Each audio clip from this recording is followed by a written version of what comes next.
Magandang gabi. O baka ito na ang gabing hihilingin mong sana ay huminto na lang ang mundo. Ako si Mang Hector, lahat tayo ay bilanggo ng oras, di ba? Pero sa pamilya ni Ricardo, ang oras ay hindi lang numero sa pader. Ito ay isang hatol. May mga orasan na hindi lang nagsasabi kung anong oras na, nagsasabi sila kung kailan ka kukunin. Sabi nila, kapag ang pendulum ay huminto ng kusa, may isang buhay na naputol. Pero paano kung ang orasan ay biglang tumunog ng pabaliktad?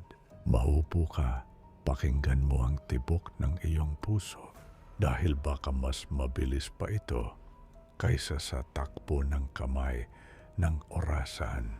Pakinggan mo ang kwento ng orasan ng kamatayan. Sa ancestral house ng mga Mendoza, may isang dambuhalang grandfather clock na gawa sa maitim na kahoy. Tinatawag itong orasan ng kamatayan.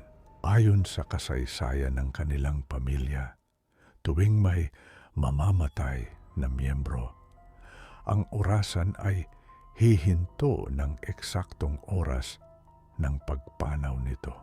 Hindi ito gumagana gamit ang baterya o susi. Gumagalaw ito sa sarili nitong kagustuhan. Si Ricardo ang huling tagapagmana.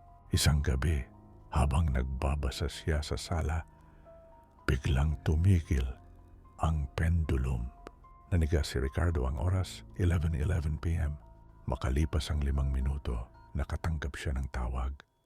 Ang kanyang tito ay pumanaw na sa ospital, eksaktong 11:11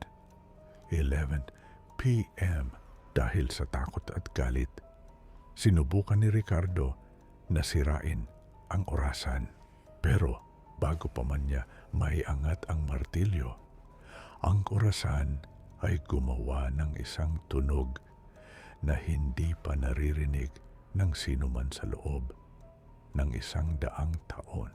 Gong! Gong! Gong! Ang pendulum ay nagsimulang umugoy ng napakabilis at ang mga kamay ng orasan ay nagsimulang umikot ng pabaliktad. Sa bawat ikot pabalik, napansin ni Ricardo ang isang nakapanindig balahibong pagbabago sa paligid niya. Ang mga basag na gamit ay nabubuo muli. Ang mga tuyong bulaklak ay nagiging sariwa. Ngunit ang pinaka nakakatakot ay ang kanyang sarili. Naramdaman ni Ricardo ang matinding hapdi sa kanyang buong katawan. Ang kanyang balat ay nagsimulang kuminis, ang kanyang buhok ay umikli, at ang kanyang taas ay nababawasan. Ang orasan ay binabawi ang kanyang panahon.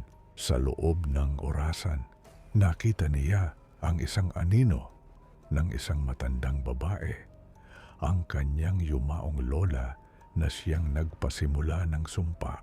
Ang anino ay tumatawa habang mabilis na pinipihit ang mga gear ng orasan. Tumigil ka, sigaw ni Ricardo. Pero ang boses niya ay naging boses na ng isang bata. Sa bawat segundo ng pabaliktad na takbo, bumabalik siya sa kanyang pagkabata, patungo sa pagiging sanggol at sa huli, patungo sa wala. Nang matagpuan ng mga kapitbahay ang bahay, nakita nilang bukas ang pinto. Ang sala ay malinis, tila walang nakatira sa loob ng maraming taon. Sa gitna ng kwarto, ang grandfather clock ay nakatayo pa rin, maayos at makinang. Pero sa loob ng salamin nito, sa likod ng pendulum, ay may nakadikit na isang maliit na larawan ng isang lalaking sumisigaw. Ang lalaking iyon ay si Ricardo, na ngayon ay nakakulong na sa loob ng mekanismo ng panahon. Ang orasan ay muling tumitibok ng normal. Naghihintay na naman sa susunod na miyembro ng pamilya na ang oras ay malapit ng maubos